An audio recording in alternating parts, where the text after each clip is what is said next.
दोस्तों, साल था 1544। जगह थी मारवाड़ का एक छोटा सा गांव गिरी सुमेल। यह गांव फिलहाल राजस्थान के पाली जिले के जेतारण तहसील में पड़ता है। बंगाल को जीतने के बाद शेर शाह सूरी ने मारवाड़ की तरफ रुख किया। अपने सल्तनत को टिकाए रखने के लिए उसका कब्जा मारवाड़ पर होना जरूरी था। साल 1543 में उसने मारवाड़ की तरफ कूच किया और यहीं पर हुआ गिरी सुमेल का युद्ध।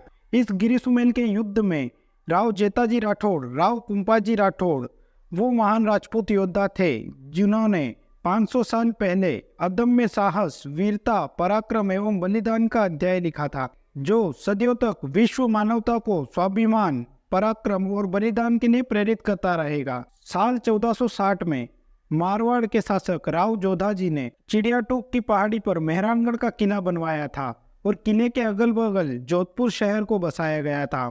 इससे पहले मारवाड़ की राजधानी मंडोर हुआ करती थी। मंडोर के साथ दिक्कत यह थी कि किला समतल जमीन पर था। पहाड़ी किले सुरक्षा की लिहाज से बेहतर होते हैं। अगर किला पहाड़ी पर हो तो दुश्मन की सेना भले 10 गुना ज्यादा बड़ी भी हो तो उसका मुकाबला किया जा सकता है। शेरशाह को भी ये बात पता थी, तो उसने जोधपुर को जीतने के लिए नई तरकीब अपनाई। वो अपने 80,000 घुड़सवारों के साथ और 40 तोपों के साथ में जोधपुर से 90 किलोमीटर दूर गिरी सुमेल में डेरा डालकर बैठ गया। शेरशाह के आने की खबर पाकर मारवाड़ के शासक राव मालदेव जी राठौड़ भी अपनी 50,000 घुड़सवारों की सेना को लेकर गिरी सुमेल पहुंच गए। 1 महीने तक दोनों सेनाएं डेरा डालकर बैठी रही। 1 महीने बाद शेरशाह सूरी को परेशानी पैदा होने लगी, क्योंकि इतनी बड़ी सेना को खिलाने के लिए राशन जुटा पाना मुश्किल हो रहा था और दिल्ली यहाँ से काफी दूर थी, तो राशन सप्लाई लाइन ठीक से नहीं काम कर पा रही थी। शेरशाह सूरी ने आखिरी चाल चली। शेरशाह ने अपने नाम से एक खत लिखा। इस खत में उसने राव मालदेव जी के कुछ सरदारों को वफादारी के बदले शुक्रिया अदा किया। शेरशाह ने ये खत मालदेव जी के डेरे के पास में फिकवा दिया ताकि उनके हाथ लग जाए। शेरशाह की ये चाल कामयाब रही। मालदेव जी भीतरघात की अफवाह से परेशान हो गए। अब उन्होंने वापस जोधपुर कूच करने का फैसला लिया।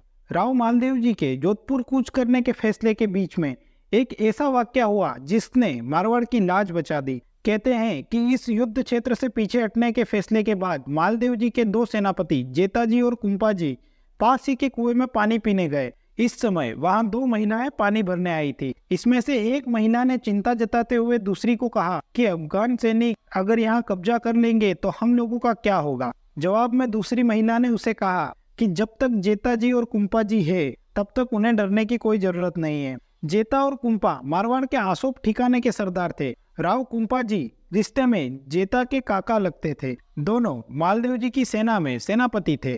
महिला की बात सुनने के बाद जेता और कुंपा मालदेव जी के डेरे में गए। उन्होंने मालदेव जी से कहा कि वो गिरी सुमेल छोड़कर नहीं जाना चाहते। समझाइश के बाद मालदेव जी ने 5,000 घुड़सवारों की सेना जेताजी और कुंपाजी के लिए छोड़ दी। जब वर्धनोरा के ठिकानेदार नरा चौहान ने राव जेता कुंपा के शाही सेना के साथ अकेले युद्ध लड़ने और राव मालदेव जी के लौट जाने का समाचार सुना, तब वे अपने 3,000 सैनिकों को लेकर युद्ध में भाग लेने के लिए पहुंच गए।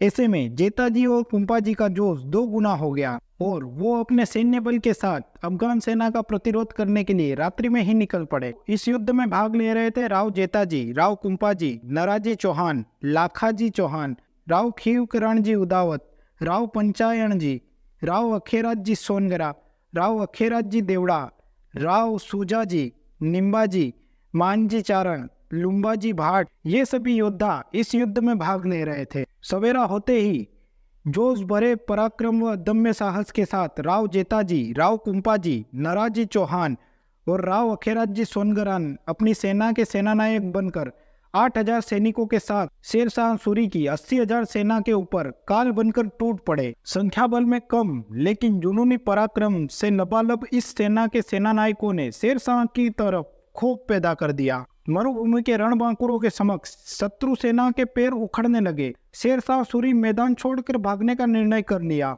युद्ध शुरू होने के कुछ घंटों के बाद ही 8,000 की सेना ने शेरशाह की 80,000 की सेना में से 36,000 सैनिकों को काट दिया। हालात यहाँ तक पहुँच गए कि शेरशाह सूरी मैदान छोड़ने के लिए अपने घोड़े पर बैठकर भागने ही वाला था। तभी उसे समाचार मिला कि इस युद्ध में राव जेताजी और राव कुंपाजी सहित अन्य सरदार रणखेत रहे। तब इतना बड़े नुकसान के बाद उसकी सेना ने एक छोटी सी सेना के सामने ये युद्ध तो जीत लिया, लेकिन शेरशाह सूरी ने इस युद्ध को अपनी हार से ज्यादा कुछ नहीं माना। तभी शेरशाह सूरी ने कहा था, ये शेरशाह सूरी के खुद के शब्द थे, बोलिया सूरी बेनियूं गिरी घाट गमसाण, मुट्ठी खातर बाजरी खो दे तो हिंदवाण। आज मैं मुट्ठी भर बाजरे के लिए पूरे हिंदुस्तान की सल्तनत खो देता। इस युद्ध के बाद शेरशाह सूरी के अंदर एक डर बैठ गया था। इस युद्ध में राव जेताजी, राव कुंपाजी, नराजी चौहान, राव अखेराज जी सोनगरा, राव खीवकरण जी उदावत, राव पंचायण जी, सुजाजी, निम्बाजी भाटी, मानजी चारण, लुम्बाजी भाट आदि योद्धा वीरगति को प्राप्त हुए। ये युद्ध आज भी अदम्य साहस और वीरता के लिए याद किया जाता है। आज भी इस जगह पर 4 जनवरी को बलिदान दिवस कार्यक्रम आयोजित किया जाता है और इस युद्ध में सर्वस्व न्योछावर करने वाले योद्धाओं को याद किया जाता है।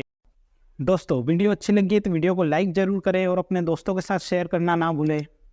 आप में से ज़्यादातर लोगों ने हमारे चैनल को सब्सक्राइब नहीं किया है तो प्लीज़ सब्सक्राइब जरूर करें। यह हमें आगे वीडियो बनाने के लिए प्रोत्साहित करता है। धन्यवाद।